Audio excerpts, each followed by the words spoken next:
reincarnated as a loner in another world, and every girl wants to be with him. A man named Haruka, who has no friends and a mission to survive. He against goblin battles to magic mishaps, he's about to turn worthless into unstoppable.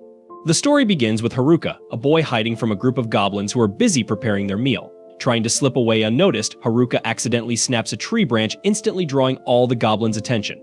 He bolts running as fast as he can, but as the goblins close in, Haruka smirks. He suddenly leaps into the air, revealing his trap a hidden pitfall. The goblins tumble straight into it, just as Haruka planned. He tosses off his hoodie, proudly admiring the trap he dug earlier. The scene shifts, showing he's been living alone in this strange world for a while. On an average school day, Haruka is sitting alone at his desk because he is a total loner. He is well aware that he is a loner. As a matter of fact, he enjoys being alone since his only other option would be to hang out with his classmates, and he freaking hates them. There are a bunch of groups in the class, including the delinquents, the popular girls, the gym bros, and then there's the other people no one cares about. Haruka doesn't belong to any of these groups, and he is fine with that since he has a lot more time to read his books with no friends. However, his reading session is interrupted when a bright light appears beneath him. It looks like a summoning circle is spawning beneath the students. And for a moment, Haruka gets excited because he knows this means he gets to go on an Isekai adventure. But then he realizes that he's been getting too much screen time for a loner, and if he knows anything about Isekai, it means he's going to get screwed over somehow. He's not about to let himself become a victim before Black Clover Season 5 drops. So while the portal is still loading, he walks up to the door and tries to leave. Unfortunately, the door seems to be bolted shut with magic. No matter how much force he uses, he isn't able to get out of the room. The portal is almost done loading, and his classmates begin disappearing, fading away. As a last-ditch effort to avoid his otherworldly fate, Haruka decides to crawl into the ceiling vents to wait out the summoning circle. He jumps up and manages to crawl his way into the roof of the class. But just when he thought he was safe, the summoning circle followed him through the roof, and he ended up getting summoned anyway. It sucks that he couldn't stay on Earth, but since he already knows how this kind of thing goes, he expects some kind of fat king or pretty princess to show up soon and ask for his help or something. However, that's not what happens. Haruka sees a bald old man frantically waving his arms around and panicking at the sight of him. Apparently, the old man is God, and he was the one in charge of the summoning. He has already sent all of Haruka's classmates off to the other world, but because Haruka came up with the idea to hide in the ceiling while still getting summoned, his summoning was a mess. So God needs to send him to the other world quickly before he gets in trouble for this mess. He tells Haruka that he will get abilities to help him in the other world, but since he's late, all the good abilities have already been chosen. The only things remaining are all the leftover ones that no one wanted. To list a few, he has the option of picking skills that equate to professional Roblox, gambling dice, contact lenses, and a stick. To make it worse, he only has a limited number of skills he can choose. Haruka begins taking out his anger on God for summoning him here and only having trash skills left. God knows he messed up, but he didn't graduate from God University just to get yelled at by a high schooler. So, he tells Haruka that he will give him all the remaining trash skills as an apology, but he doesn't want to see his ugly face around here anymore. God then teleports Haruka to the other world immediately.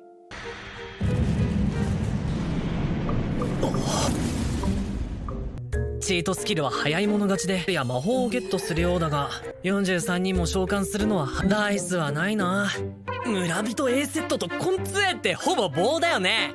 終わってんだろ。よくわからないのしか残ってない。ほうれん草って何？引きこもりでニートってなんだよ。これで終わり？ It's cool that he gets to have more skills than normal, but that doesn't do him much good if he gets tossed out into the woods as soon as he arrives. He's never lived in the woods before, and he has no supplies. But then he notices a pouch on the floor, and it turns out that it's part of the adventure skill. The pouch allows him to store an unlimited number of items in his inventory. There's also a bunch of starter gear in there, so at least Haruka isn't going to be doing this without equipment. After he's got his stuff on, he decides to check his stats. Thanks to the gambling dice, he needs to roll a number to get stat points. He just goes with it and throws the dice on the ground. As a result, he ends up with a score of M, and he has no idea what M means, so he just decides to put the M points all into his luck stat. To his surprise, when he opens his stat window, his luck stat is completely maxed out, making him wish he had used it on something better. He continues looking through his stats, and to his surprise, aside from all the trash skills, he actually gained 2 unique skills as well. Because he was such a loner on Earth, he will be unable to form a party in this world even if he wants to. But in exchange, his second skill allows him to force monsters to serve him because he wouldn't be able to make any friends otherwise. Haruka is a bit disappointed that he won't get a chance to make a harem for himself, but it is what it is. Right now, he's more concerned with the fact that he doesn't see any of his classmates nearby, and he finds that strange since this is supposedly the starting location. Right now, he needs to focus on getting supplies so he can live a good life out here in the woods, but that's a lot easier said than done when he can barely see anything with all the trees in the way. At this rate, it won't be long before he runs into a monster accidentally, and if that were to happen, he would be a dead man for sure. Just then, Haruka remembers that he has a contact lens skill, so he puts on the contact lenses and suddenly he can see all kinds of information about his surroundings. It turns out that the contact lenses come with an inbuilt appraisal skill, and with it, he is able to easily traverse the forest and find some mushrooms that he can eat without dying. He decides to pick some, and thanks to his villager bag, he can take as many as he wants. He then goes over to the river nearby and uses his bag to fetch a little water to drink. Once he's done with that, something else catches his eye. He wanders back into the forest where he finds a little cave. It looks too interesting for him to ignore, so Haruka says a little prayer in case there's a monster here that will attack him. After that, he begins exploring the cave. Luckily, it looks like there aren't any monsters here and this place is quite spacious. So he decides to make this his base of operations. He pulls out a tent and a magic lantern from his bag to set up camp. After which, he then proceeds to light a small fire with his temperature control magic so he can stay warm for the night. Coincidentally, using his temperature magic once allowed him to unlock a new fire skill, and being wary of monsters made him acquire several detection skills as well. But Haruka's only attack skill is a stick, so he still needs to figure out a way to defend himself. The next morning, Haruka wakes up with a jolt, nervously leaves his tent, and to his relief, it looks like there weren't any monster attacks overnight. He is safe, all thanks to the anti-monster properties of his useless skill items. But even if he is safe from harm, it doesn't mean he's safe from hunger. So he busts out a frying pan and cooks up some of the mushrooms he gathered yesterday. And if you're wondering where he got the frying pan, it was just sitting there in his villager bag along with a full set of kitchen knives and some beef jerky. So far, that bag has been the most useful thing in Haruka's arsenal. He wonders what kind of villager stocked it up before he got it. In any case, now that he has eaten, he needs to figure out what he's going to do from now on. He heads outside and takes a little walk to think. For now, that cave will work well as a base of operations, but Haruka still needs to worry about finding a reliable source of food and creating safety measures against any monsters that may try to attack him in this world. Fortunately, with his contact lenses, it shouldn't be too hard for him to gather enough food to last for a while, as he finds some more mushrooms and some herbs almost immediately. But he still has to figure out a solution to his monster problem. Just then, Haruka's detection skill kicks in, and he notices something going on nearby. He decides to go check it out and is horrified once he realizes that the noise was caused by goblins. It would be bad enough it was one, but there are two of them, and they both have strength stats that are higher than his own. He wonders if he will be able to take them down with his current strength and contemplates running away. But the fact that he is living in this forest means he will eventually have to fight the goblins if he wants to survive, so he chooses to get it over with while he still has the element of surprise. With that said, he isn't sure his stick will be good enough for the job on its own, so he tries using one of his trash skills to wrap the stick in magic to see if that does anything. It works out better than he thought, so he lunges out of the bushes and strikes at one of the goblins. After smacking it on the head, the goblin is dazed and confused, but Haruka doesn't stop there and proceeds to beat the daylights out of it until it finally dies. That's one down, but Haruka still has to deal with the other one. As it charges at him, he dodges out of the way of its attack. Now that he has gotten a feel for it, Haruka realizes that the goblin's attacks are actually really easy to predict, so he effortlessly evades it and then proceeds to smack it around before hitting it with a wave of magic. 思った以上にいい感じ。チートを超えてやる。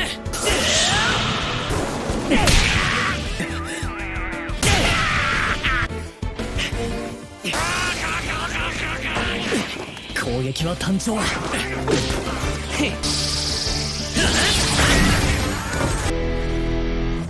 Having just won his first fight against goblins, Haruka thinks that's enough work for the day and decides to head back to the cave so he can rest a little.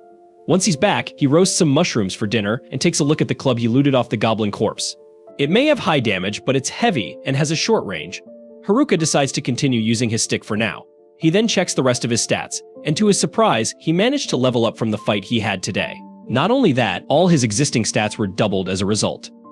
By the next morning, Haruka wakes up and has breakfast as usual, but he is starting to get sick of eating nothing but mushrooms all the time. He really wishes he could eat some meat out here, but he's going to have to learn how to hunt to do that. Before that, he needs to learn how to enhance himself first. The first thing he wants to try is the magic fusion skill he acquired. For a quick explanation, it basically covers his entire body with magic in order to boost his physical and magical defenses. It also greatly increases his strength, so he should be able to fight with much more efficiency. Additionally, his appraisal skill was upgraded to level 2, so he uses it to see if anything has changed. But the only difference is that there's a question mark next to all the descriptions. Haruka has clearly never played video games before, because he spends a whole minute trying to figure out what a question mark icon could mean, and eventually he just gives up on it altogether. Instead, he heads outside to do some magic training, and as he is leaving, he notices something on the floor. He picks it up, thinking it might be some meat, but it turns out to be another mushroom. It may be delusional, but Haruka was really hoping meat would just grow on trees in this world, and he soon realizes that he's not going to be finding any meat on the forest floor. So he decides to just go ahead with his magic training. He activates his mana infusion and takes a step forward, but with the physical boost he gets, he ends up flying forward by several meters. His body feels much lighter than before, and with very little effort, he can easily dart around the forest almost like he's teleporting. On top of that, his dexterity is greatly enhanced as well, so he can move and strike at things with precision. The first thing he does with his enhanced strength is challenge 2 random goblins, and unlike yesterday, he is able to knock the goblin out in one hit. He's feeling really confident about his new strength, so he thinks he can handle even more goblins. But when he actually sees a group of 3 goblins, he starts having second thoughts and slowly backs away before he gets jumped. He decides that he has worked hard enough for today and heads back to his cave so he can practice his magic. He continues this routine, practicing fighting during the day and tinkering with his magic at night to see what he can do with it. Apparently, he can make coffee tables by following this routine. Haruka is eventually able to one-shot a goblin and create a proper table with his magic crafting. He then uses it to create a gate for his cave so he can go out at night, and that means he can finally go hunting. He goes after a rabbit because he hasn't tasted meat in so long, but when he finally catches up to it and is about to start cooking, he notices something else nearby. At first, he thinks it's a goblin, but upon further inspection, he finds out that it's something even worse. Those are the delinquents from his class. He really doesn't want to have to deal with them, so he intends to sneak away in the other direction. But as he starts heading that way, he realizes the popular girls are here as well, along with the gym bros and the nerds. He doesn't think the nerds are that bad since he regularly hung out with them back in school, but he still doesn't want to have to talk to them. Finally, he notices the student council group, which has the class rep in it. While he may hate socializing with the people in his class, he has to admit that the class rep has always been really nice to him. So it would be the least he could do to return that kindness, even if it's just to say hello. He briefly considers revealing himself and talking to her, but then again, he doesn't want to ruin the solitary life he already has. Since no one knows that he is here, he has the chance to be truly alone, like he has always wanted. There's no idle chatter, no taxes, and no one to annoy him. So he really doesn't want to mess that up by having contact with his classmates because they are already pretty annoying. That's why he officially decides that he will ignore his classmates and live by himself so he can conquer this world alone. Then Haruka hides from the other students, however. One of the delinquents hears something from his direction. He is about to be discovered, but the guys end up assuming that the noise came from the bunny that was supposed to be Haruka's dinner. Haruka spies on the delinquents to hear what they are discussing, but the perverts are just talking about girls. They are some real degenerates, but Haruka knows that the class rep will stop them from doing anything to the girls. However, the delinquents have a guy named Tanaka on their side, whose skills will allow them to do whatever they want. The delinquents go back to the other students, but Haruka is a serious loner, and he doesn't want anything to do with them. Haruka heads home to enjoy more of his delicious mushrooms, and he finds that his loner level has gone up. It's kind of a depressing title, because it's starting to wreck Haruka's self-confidence. Haruka is still only level 3, and he blames his Master of None and Dummy skills.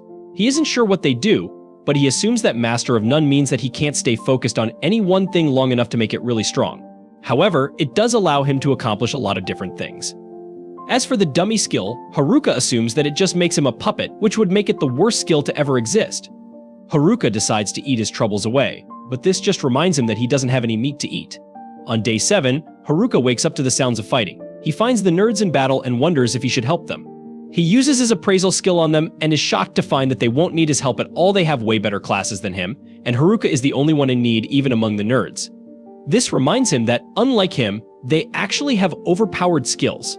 Unfortunately, this is a lot like how things were in his old world. His class was full of top athletes and as students they even had kids of celebrities. Haruka often wondered how he ended up there. Haruka determines that the dweebs can handle themselves, but he notices that some sneaky little monsters are sneaking up from behind them. Haruka remembers being friendly with the nerds in class, so he decides to help them out. The nerds thank him, and Haruka shows them his sweet-looking cave. They marvel at how fancy it is. 良い子は寝てる時間だよ。MP、まだ無理。ダメだ。オタクたちか。ちょっと苦戦してる。なんで俺だけ無職なんだよ。チートスキル持ちじゃん。全国トップレベルのアスリートや子供とかばっか。成績優秀な男女みたいな普通の生徒がいるのか。ゴブめ。しょうがねえ。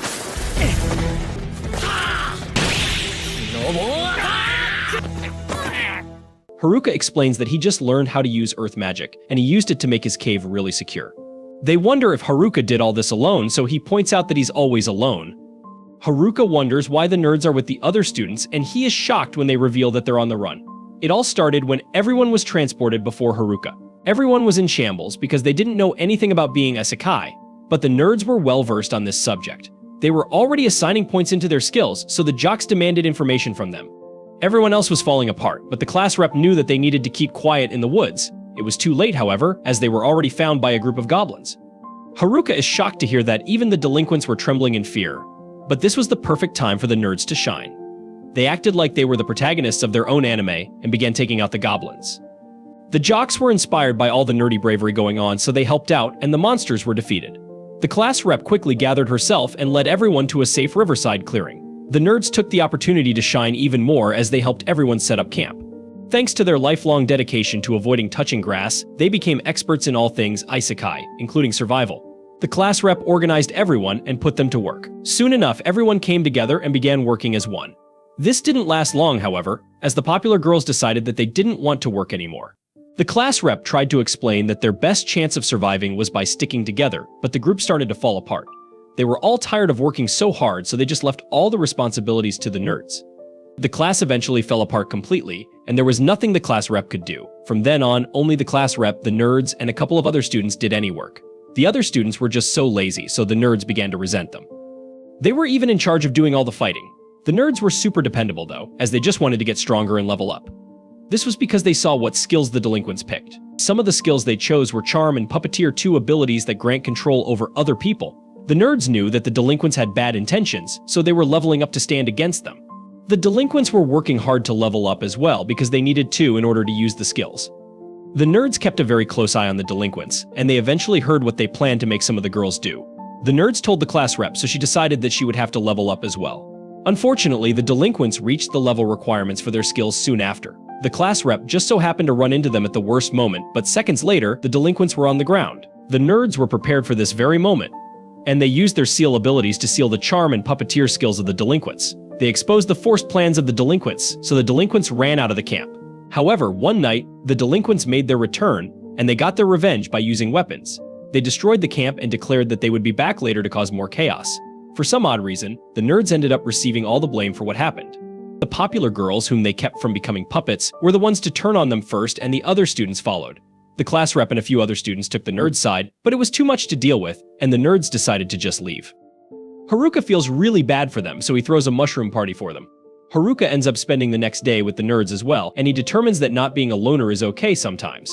Eventually, Haruka says goodbye to his new buddies, and they offer to let Haruka join them. They're going to look for a town so they can get started as adventurers. Haruka agrees that he's closer to the nerds compared to the other groups, but he shocks everyone when he still declines. Haruka simply shoos them away, so the nerds leave. 委員長と一部の生徒は陽たちは気まずさのあまりお前ら今日のご飯は豪勢に行こう食え食えキノコクラスのやつらに駆られんなよはるかくんはどちらかといえば駆られませんってば本当に来ないんですかクラスでも僕たち側じゃああ確かにそうだなだが断るHaruka admits to himself that he would like to head into town, but he knows that with his terrible stats, he would only hold the dweebs back. The nerds seem pretty worried about the class rep, so Haruka decides to go check on the other students. On his way there, Haruka is confronted by a kobold, but he manages to punch it into unconsciousness. Haruka is surprised to see that no students are left at the campsite, and his enemy detection skill reveals some footprints. Following the trail leads him to find the popular girls. Haruka panics and decides to get started on cooking dinner back home, but the girls try to stop him. They say that they just want to talk, but Haruka knows that being around them is the exact opposite of quiet solitude. Haruka runs for his life, but he is shocked when the girls politely ask him to stop by saying please. The girls explain that they're looking for the nerds, but Haruka assumes that they just want to put them to work again. The girls shock him, however, as they want to apologize to the nerds because they just now realize that they owe their lives to them. Haruka knows that these girls have never apologized in their entire lives, but they are very serious. Haruka breaks the bad news by explaining that they have no chance of catching up to the nerds, but they still want to know where they went. Haruka points out that they wouldn't make it out of the woods the way they are now because they don't even know how to fight. The girls are discouraged, but Haruka demands to know if this means that they're just going to give up. He demands to know if they're serious about apologizing to the nerds, and Haruka thinks about how he needs to test the girls for the sake of the nerds. Haruka's tough motivation tactic backfires, however, as the girls begin to cry. They just wanted to apologize to the nerds, but now they fear that they will be eaten. Haruka has no clue what's going on, so the girls beg for him to teach them how to survive until they find the nerds. Haruka accidentally says yes, and this activates his domination skill. This makes him rule over the girls, and Haruka wonders how this could have happened. The girls end up following him around like lost puppies with soulless eyes. It's also terrifying because the girls now finish off bad guys without a single word. They even bring crystals dropped by the monsters like they are dogs returning a frisbee. Haruka tries to heal the girls, but they just heal him even though he doesn't need it. Haruka fears what the class rep would say if she saw this, and he wonders how he can cancel his domination skill. Just then, the class rep finds him, but Haruka is thinking too hard about a solution to even notice. He doesn't realize that she's there at all, so she forces him to acknowledge her. Elsewhere, the delinquents make a plan of their own, and they determine that they must start by getting rid of their biggest problem. The class rep, however, doesn't seem to like the way he has been walking around with girls. When the class rep gets Haruka's attention, he panics because he doesn't know what to say to her. Come to think of it, he doesn't actually know what her name is. They've been in the same class since elementary school, and the class rep has always been nice to him. He can't believe he never bothered to learn her name. A few moments later, the rest of the girls from the class show up, since everyone aside from the popular girls was following the class rep's orders. Speaking of the popular girls, the class rep notices them standing behind Haruka, but they look like they're currently sharing a single brain cell. The class rep thinks Haruka must have done something to them. He would like to say he's innocent, but the fact of the matter is that even if he didn't mean to do it, his skill turned the girls into his servants, and he doesn't know what to do about it. He tries his best to explain the situation without making himself seem like the bad guy, but none of the girls actually believe him, so Haruka gives up on trying to prove his innocence and turns to walk away. Unfortunately, the class rep forces him to stay while she checks on Shimazaki to make sure she's alright. Luckily, a little shaking was all it took for the subjugation to be undone, so Shimazaki tells the class rep that she's alright. The class rep is relieved to hear that Haruka thinks that means he can leave now, but the class rep still wants to find out how the whole subjugation thing happened in the first place, so she refuses to let Haruka go yet. While the girls are talking, Haruka is left alone by a tree. And since he's got nothing to do, he decides to try practicing his magic so he can expand his house once he gets home. He begins trying to figure out how to make a basement, but he messes it up and accidentally buries himself in the ground from the neck down. He's stuck like that until the class rep finds him, and she is shocked to see him buried in the dirt when she just asked him to wait a few minutes. Boredom can drive a guy crazy. She walks over to Haruka's head to grab him so he can get out of the dirt, and once he is free, she apologizes for not trusting him, since Shimazaki told her that he was just trying to help everyone. Haruka doesn't recall ever saying he would help everyone, but the class rep and the other girls are already thanking him, so he decides to just go with it. Since everything has been settled, he wants to head back home, but the girls start getting mad because he wants to leave them out in the wilderness without helping at all. The class rep realizes Haruka just mentioned having a home, so she asks him about it. Haruka explains that he had some spare time on his hands, so he just kind of built a house.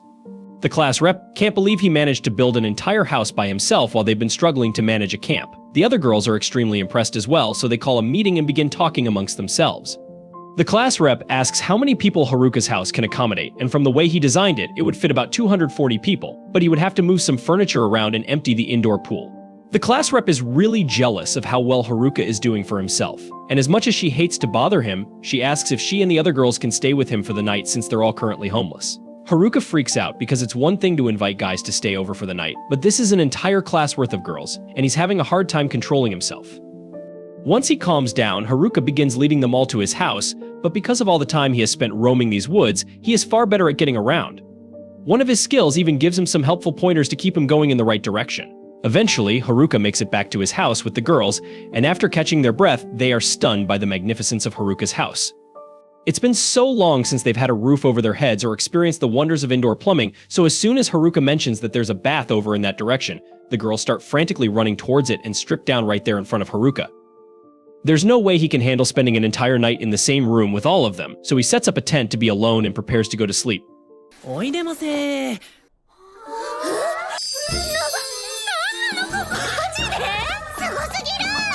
と、そっちがキッチンで。きっと夢だよこれ。向こうが。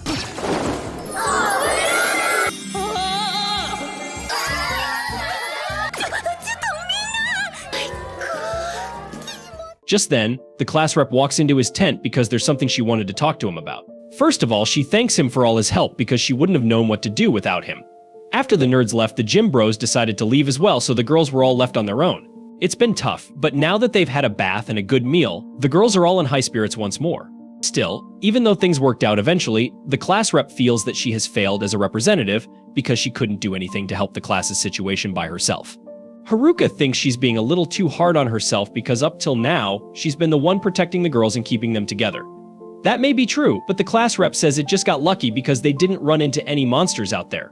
If they had, she would have been powerless to protect the class, unlike the nerds. Again, Haruka doesn't think she's being fair to herself because the nerds have practically spent their whole lives preparing for this situation, so it's natural that they would be able to handle themselves well. However, on her end, this was the first time she had ever even heard about an Isekai, so all things considered, she's been doing pretty well. The class rep feels a lot better after hearing him say she did a good job, although her accomplishments still seem insignificant compared to Haruka, who created a functioning household in just a week. She wishes him a good night and heads back inside, but with everything that happened today, there's no way Haruka is getting any sleep tonight. Early the next morning, Haruka wakes up and finds one of the girls sitting outside his tent asking him to get up because breakfast is ready. It takes him a minute to realize what's going on, but when he finally does, he freaks out a little and says he actually wants to sleep in a little longer. The girl doesn't accept his answer and crawls on top of him to convince him to get out of bed, so Haruka gives up and asks what's for breakfast. He was expecting the usual mushroom soup with a side of extra mushrooms, but to his surprise, breakfast is actually fish today, and he is so excited that he accidentally headbutts the girl. The girl is slightly hurt, but Haruka couldn't care less because he finally gets to eat something other than mushrooms, and he absolutely loves it. Class Rap doesn't understand why he is so excited to be eating fish when he has been living next to the river this entire time. While that may be true, Haruka simply sucks at fishing, so he has never been able to catch any for the girls. They must have a reliable method of catching fish, so Haruka asks to see how they do it. The class rep agrees and takes Haruka to the river along with one of the girls who has a lightning magic skill. He asks her how she catches fish, and she explains that she kind of just electrocutes the water until the fish stop being alive. Haruka is really impressed, so he pleads with her to do it one more time. While the girl doesn't really want to, she agrees anyway since Haruka is helping her out. She spawns another lightning ball, but before she can throw it in the river, Haruka takes the lightning ball and seals it with his packing skill. He then tosses it in the river and is able to catch some fish as well. On top of that, he also acquires lightning magic, so he won't be needing the lightning girl's help anymore. The class rep asks what he just did, so Haruka explains that by using his packing skill on a particular element, he can gain that kind of magic. It's probably an effect caused by a combination of his many skills, which is definitely useful, but he still doesn't think it's impressive since he only has a bunch of useless skills. While the other girls are playing by the river, Haruka sits with the class rep and asks what she and the other girls plan to do after this. The class rep says the details still aren't certain yet, but they plan to head for the nearest village to try and catch up with the nerds. However, they're going to need to level up if they plan to make it out of this forest on their own, so Haruka offers to help them train before they leave. A short while later, all the girls are gathered out in the forest, and before Haruka begins his training camp, he says he would like to know what their current levels are. The girls tell him that their levels are all above 16, and Haruka begins feeling depressed because he's still only level 7 after all this time in the forest. He's honestly starting to doubt that the girls even need his help to begin with, so he decides to give them a small test and sets them up to fight a bunch of kobold to see how well they do. The girls think this will be a piece of cake since the kobold are only level 6, but a few moments later, they've all had their asses handed to them and are down for the count. みんなのレベルを確認しておきたいんだけど17です。20だけど。16レベル高え。21、16かな。ちなみに俺はまだ。お、いいところに。これから皆さんには暇としてもらいます。手頃な低レベル3匹。レッツコボー。やれやれだね。The girls had no idea that the kobold would actually fight back, so they all head back to regroup and think of a new strategy. For some reason, the strategy meeting is taking place in Haruka's magic tent. They can all fit since Haruka's tent is able to expand, but he still has no idea why they chose to come here. After a little deliberation, the girls head back out and they are sure they won't lose this time. Haruka is glad that they seem motivated, but he honestly doesn't think they'll be able to win this time either. Once they've left, the girl from this morning approaches Haruka and says she wants to apologize for her behavior this morning. She was intentionally getting close to him just to see if he would try to take advantage of the situation if given the chance. She admits that she didn't trust him at first, but he gave them a place to stay, food to eat, and is even helping them learn how to fight, so she feels like she can trust him. She'll be back to wake him up tomorrow with his breakfast. Haruka is glad she trusts him and says he's looking forward to seeing her tomorrow, although he doesn't know her name, so he's just going to call her Fish Girl. The next morning, Haruka is happy to receive the fish from Fish Girl, but then he hears the other girls talking about going out to fight Kobold again for revenge. Before they can leave, the class rep calls them back and says they need to train first because they are definitely going to lose again if they go back to fight now. She suggests they practice by fighting goblins, but when they actually start a fight against the goblins, it doesn't go well for the girls. Despite this loss, some of the girls still think they're ready to fight the kobold, although a bunch of them pretend to be sick to avoid having to fight anymore. Haruka doesn't think this is going to end well, so he's prepared to intervene if necessary. However, to his surprise, the girls actually learn from their mistakes against the goblins and work together to take down the kobold. The class rep congratulates them all on their victory, and Haruka is relieved because this means the girls can handle themselves and won't need to stay with him anymore. He believes he can finally get back to his life as a loner, but the class rep comes over and thanks him for agreeing to come with them to the nearest village. He knows for a fact he never said he would join them, but the class rep is really insistent, so he caves in and agrees to go with her. A little while later, everyone has packed their stuff and is ready to leave the forest, but Haruka reminds them that they don't know what they might run into out there, so they should all keep their guard up. At the same time, in a different part of the forest, one of the boys from the class is seen running for his life. When he makes the mistake of turning around, he trips over a rock and is now cornered by his attacker, and having nowhere to run, he ends up getting strangled to death. The next day, Haruka leads the group through the forest, alert to the possibility that their bullies might be lurking nearby. As the leader, his priority is the group's safety, and the quickest way to ensure that is to reach the city as soon as possible. However, the bullies aren't their only worry. The forest itself holds its own dangers.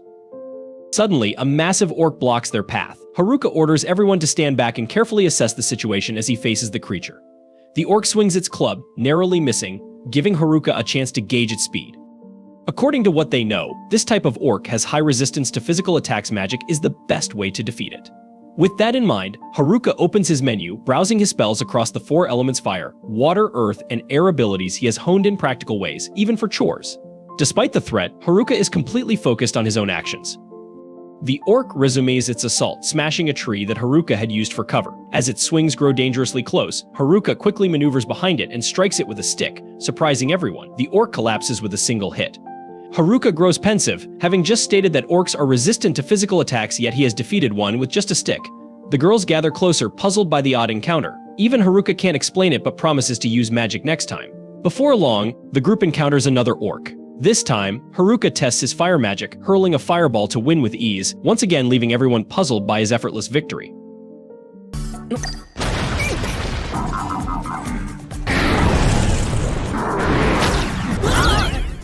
調子に乗りすぎ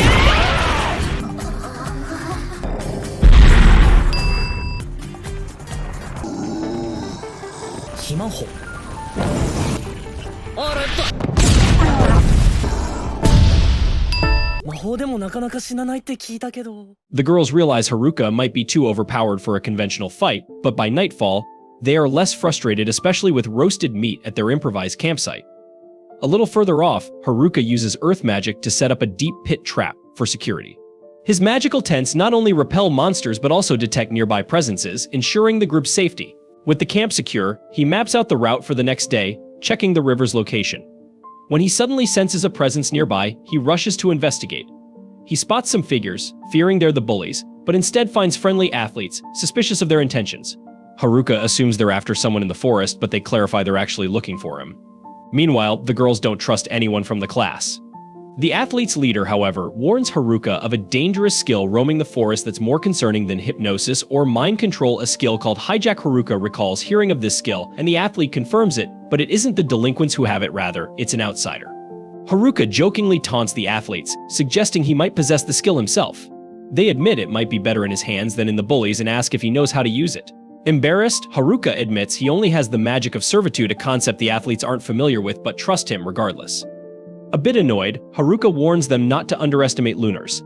They insist they mean no harm and just wanted to warn him about hijack while monitoring the bullies. Finally, they ask Haruka to pass along their apologies to the girls for past incidents, then take their leave. The next morning, Haruka gathers the team to resume their journey and notices the girls seem unusually upbeat, leaving him curious. As he steps aside, the class representative approaches, wanting to discuss his encounter with Kazak's group. Haruka mentions their apology, but she has something more serious to say. She reveals she's the one with the hijack skill. Surprised Haruka hadn't figured it out sooner, she admits she'd asked Oda's group to keep her hijack skill a secret.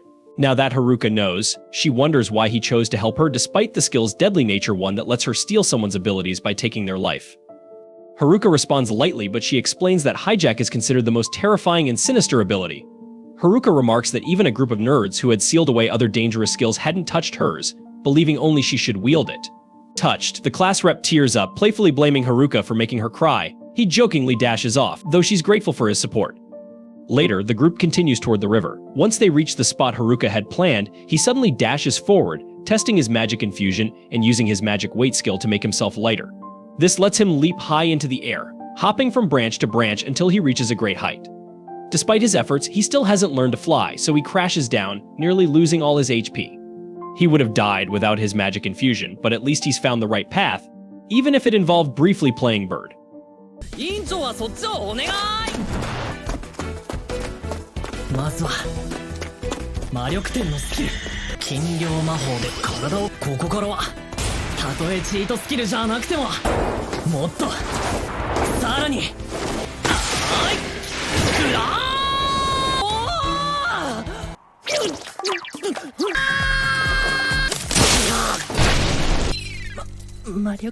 Shaken, Haruka tries to explain to the class rep why he returned to the escort team all banged up, but his explanation falls flat. At dawn, the group sets off again, this time taking a fast route. Various events unfold along the way. Despite these incidents, the team stays united, pressing toward their goal. Eventually, a storm clears, and they find the forest exit with the girls cheering. Haruka, however, remains cautious, scanning the hills for any hidden dangers. Checking his menu, he finds he's learned the airwalk skill from his previous leap. He quickly tests it, using it to scan the area for safety. As they proceed, he spots some locals under attack by monsters. Though he hesitates, uncertain if the strangers are trustworthy, the girls insist on helping. The class rep even promises to fight if they turn out to be bandits. Knowing how she'd react, Haruka decides to handle it alone to avoid risking his companions. To reach the struggling group quickly, he uses the wind tornado spell he tried the previous day. Unfortunately, the tornado pulls the class rep along with him as she grabs his cloak to keep from falling. They realize too late that they can't stop as planned and crash into the group's carriage like a meteor. After the dust settles, Haruka has already dealt with a nearby monster, and the class rep steadies herself. The group's leader, a black-haired man named Ofter, introduces himself, and another man, Pal Gaitek, joins him. Haruka asks about the attack, and Ofter explains that a pack of great green wolves ambushed their merchant caravan, and the guild placed a bounty on them. Their team tried to take the job, but underestimated the wolves' strength. Afterward, Haruka grills a mushroom for Gaitek, who excitedly identifies it as a buff shroom, a rare mushroom that grants a temporary power boost. Surprised, Haruka shares it, helping the girls quickly recover. Watching the group interact, he feels oddly at ease around the newcomers. Soon, the rest of the group catches up to Haruka, and the girls are thrilled to meet an elf for the first time. The locals guide them to the long-awaited city. To mark the moment, the group draws a line in the dirt as a symbol of their new chapter and leaps over it, facing their future together. Meanwhile, the bullies train and level up deeper in the forest, determined to find the girls for a showdown. One boy, recently captured, suggests breaking the seal on their puppet and hypnosis skills, but they'll need someone with a sealing ability, meaning they must track down the group of nerds with that skill before seeking revenge. Returning to the city of Omawai, the group members are enchanted by its beauty and liveliness, finally realizing they are truly in another world. Everyone is happy, except for Haruka, who doesn't feel this place is quite right for a loner like him. The girls are thrilled by the unique clothing stores and convenient shops filled with items they've never seen before. However, despite the initial excitement, the class representative reminds them there's something important they need to take care of. Seeing her rush off to fulfill her task, Haruka at least finds some comfort in knowing he brought everyone here safely, assuming his mission is now complete. Around the city, two girls remark that the buildings look like cupcakes and wonder if they could eat the houses. The representative has to be the voice of reason, reminding them that stones aren't exactly good for digestion. Struggling to keep up with the group's overwhelming enthusiasm, she asks Haruka for help, but he's already taking the opportunity to relax in the shade with a drink. Immediately, the class rep scolds him, acknowledging that he's just completed his mission but insisting that relaxing in an unfamiliar place is pushing it too far. In response, she blows a whistle, ordering all the girls to line up and salute. Once they do, she announces what needs to happen next. First of all, they need to head to the Adventurers Guild to sell off the junk they've collected so far and register as adventurers. After that, they'll need to find a place to stay for the night. The next day, they'll ask around about Oda's group. Upon hearing this, Shimazaki, the leader of the popular girls, asks why Oda's group is being pushed down the list of priorities. The rep, feeling cornered, explains that wasn't her intention. Haruka seizes the moment to tease that Shimazaki is really worried about the nerds, but she denies it, embarrassed to admit the truth. Either way, they finally head to the Adventurers Guild, and Haruka feels intimidated just by the exterior of the building. Inside, it gets even worse as the place is filled with rough-looking characters who stare at the newcomers. After a while, one of the men in the guild approaches Haruka and informs him that the guild master wants to see him. Haruka quickly asks the rep to handle registration while he deals with this problem. Nervous about all the eyes on him, Haruka heads toward Galtech the guild master's office with a menacing appearance. Galtech asks if the boy in front of him is Haruka. Trembling, Haruka confirms, but to his surprise, the master stands up and politely thanks him for saving Odia's group, relieving Haruka, who had feared something much worse was about to happen. Feeling calmer now, Haruka wanders through the guild and finds the place where he can sell his magic stones. He heads to the counter where a woman explains she'll assess the item's worth. Wasting no time, Haruka dumps dozens of stones on the counter, but the staff member warns him that it's impossible to calculate such a large amount at once, and he'll need to wait until tomorrow for all the items to be evaluated. At this point, the girls inform Haruka that they've all registered as adventurers. Both After and Galtech admit they underestimated the girls, never expecting them to be above level 30. Speaking of which, Shimazaki nudges Haruka to register as well, and for once, he's excited to finally belong to an official group in this new world. Seeing her friend's enthusiasm, the class rep comments to After and Galtech that Haruka is bound to become an excellent adventurer since it was thanks to him that they all made it safely to the city. Haruka begins his registration but quickly learns he needs to be at least level 10. Since he's only level 9, he drops to his knees in despair, begging for an exception, but the staff member doesn't budge, further informing him that he also needs to be part of a group and can only proceed solo as an apprentice at level 20. Once he reaches level 30, he will finally be recognized as a true adventurer. Devastated by this news, Haruka reflects that level 20 is still a long way off, and thanks to his loner skill, he can't officially join any group. Watching the scene unfold, the rep sees how shaken her friend is and takes responsibility for finding lodging for everyone that night. 登録お願いしまオフタさん、ガテクさん、お、そうなのか？私たちが今こうしていられるのも残念ですが、冒険者はレベル10からでないと。そこをなんとかで、ちなみに単独一人前として認められます。のせいでパーティーも組めないしはるかくん。兄ちゃん。 So by the evening, she leads the team to the hotel recommended by the guild, but Haruka isn't too pleased with the strange look of the place. As they enter, a young receptionist welcomes them with open arms, mentioning that the guild had informed her about the new arrivals. Noticing the hearts on each door, Haruka wonders if this is some sort of roadside love hotel, to which the rep tells him to pipe down. Later, he realizes there's nothing particularly odd about the rooms and even feels comfortable in the bed, though he admits to himself that he misses the forest. At the same time, Shimazaki wonders where Oda and the other boys are. When morning arrives on day 19, since the class arrived in this world, everyone is having breakfast when the rep announces that the city is relatively safe and has all kinds of shops. Seeing the girls' happiness, Haruka senses that they'll do well here, while he plans to return to the forest once he sells his magic stones. Speaking of which, when he returns to the guild and sees the offer they made for his stones, the staff member tosses a bag of money onto the counter, apologizing that it's all they can offer for now. Haruka tells her to calm down as the guild master steps in to reinforce that they haven't even finished counting all the stones yet. As Haruka can see, they don't have enough money to pay for all of them at once, so they offer to pay him in installments. When Haruka accepts the offer, the master sets aside 8 million heals as the first payment, and Haruka reflects that if he's not mistaken, this money is worth almost the same as Japanese currency, which means he now holds just over $52,000. Next, the guild worker explains the market values in this world. In Haruka's case, he had enough F-rank magic stones to total 8 million heals, not to mention the bonus he earned from the Green Wolf mission they completed while saving Odia's group. With that money in hand, the class representative announces it's time to buy essential items. Galtech chimes in, saying he knows a great place where they can spend all that money, and Haruka starts thinking about the kind of place he would love to visit, undoubtedly filled with women. Foolishly, he heads to Galtech with that thought in mind, though he suspects it might be a bit early for such an event. Shortly after they arrive at the place Galtech mentioned, a shop filled with items directly taken from dungeons. While the shop owner might seem a bit odd, but he turns out to be a good guy. Right away, Haruka tests the invisibility cloak, the power gloves, the fire staff, and the mana-cutting sword. Completely smitten with everything, he comes across a necklace called 7 Shops. And the shopkeeper explains that this accessory allows you to fuse the effects of 7 other pieces of equipment into it.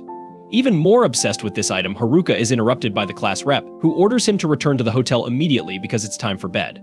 Frustrated, the lone wolf asks if he can at least test one more item, the mistletoe twig, which strengthens magical staffs and rods. However, as he grabs the object, he accidentally activates it and fuses all the equipment without even having paid for the magical necklace. The shop owner is furious and informs him that the item is worth over 10 million heals. So, Galtech and the class rep try to persuade the shopkeeper to sell it at a discount. Even the situation by the 20th, Haruka was completely broke due to his mishap, even though there was still so much he wanted to buy. Fortunately, the shopkeeper reduced the price of the item to 8 million, but now the kid is flat broke again. And now, even if he wants to gather more magic stones to sell, outsiders can't leave the city without first becoming adventurers and obtaining a permit. And if he tries to sneak out with the girls, the class rep definitely won't allow it. Faced with this, Haruka concludes that city life isn't for him, and he needs to find a way back to the forest. At least now, he has the invisibility cloak fused with his peasant set, which will be incredibly useful. With it, Haruka sneaks past all the girls from his class and makes his way to the city wall. But just as he's about to leap over and escape, a few girls from the class call out to him, causing him to crash into the wall. この効果を使えば言ったら止められる。うまくいった。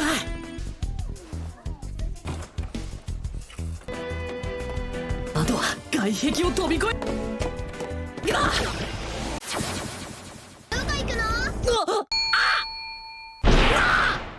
Putting that aside for now, he and the girls witness one of their group members almost stripping in public to test out a new outfit, so Haruka rushes to stop her from causing a scene. In the end, his first escape plan was a failure. On the 21st, the girls prepare to go on their first mission. Haruka asks to join them, but the class rep shuts him down after his attempt to flee the previous day. Still, after their departure, the lone wolf sneaks past the gate guard with his invisibility cloak and makes it to the outside. Overjoyed, he sprints back to the forest, ignoring every obstacle in his way, including a group of bandits attacking a carriage with a defenseless girl inside. However, the bandits attack him, not wanting to leave any witnesses, forcing Haruka to fight.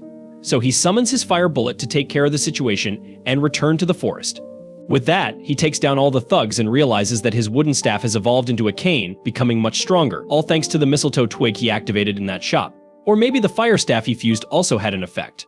Soon after, the bandits rise again and discover their opponent is merely a level 9 boy, so they prepare to use weapon skill techniques that only those at level 20 and above can wield. The first uses slash, the second uses double, and the third strikes with dash.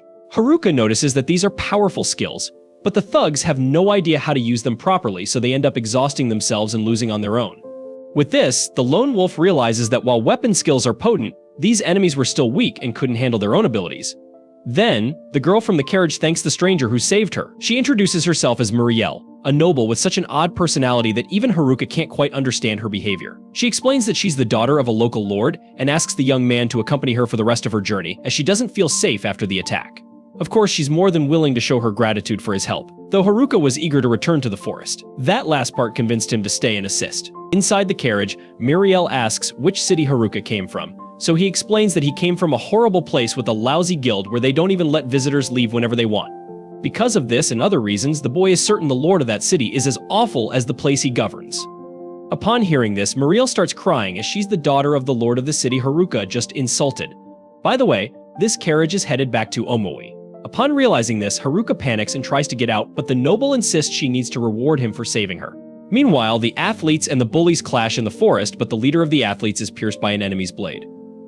This is the end of Loner Life in Another World Episode 5. Thank you so much for staying on this channel and watching our videos. Don't forget to like this video and subscribe to our channel so we can keep you updated with our latest content. See you in the next video.